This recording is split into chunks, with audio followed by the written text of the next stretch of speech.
Today, we are doing something very special in church. We are celebrating the Lord's Supper.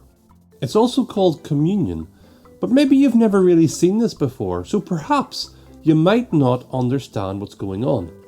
So let me explain what's going to happen later on in the service. Let's start at the very beginning. A very good place to start. Right at the beginning, Adam and Eve and God enjoyed a perfect relationship. Everything was good. But then Adam and Eve sinned, and that tore the relationship apart. The relationship needed mended, but nothing could mend it because man and woman were now bad. They were sinners, and the punishment for sin is death.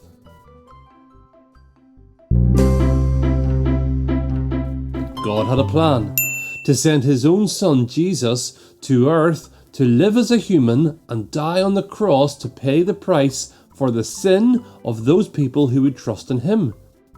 So on the cross, Jesus' body was bruised and broken to pay the price for the sin of those people who would believe in him and trust in him.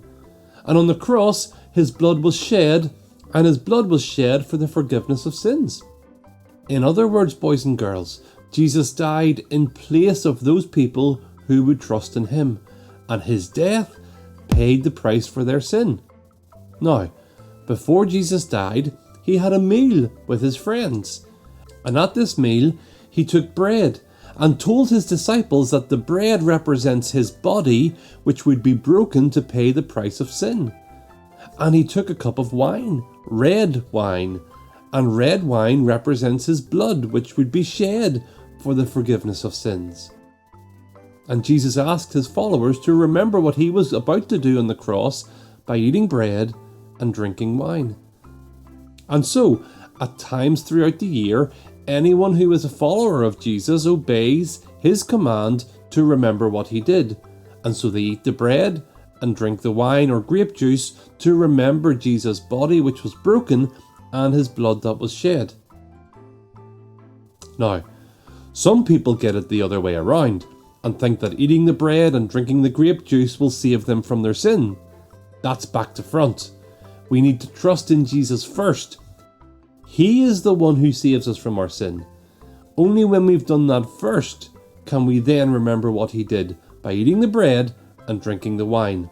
All they do is remind us of what Jesus has already done. And that is why Christians eat bread and drink wine or grape juice at times throughout the year, so we don't forget what Jesus did for us.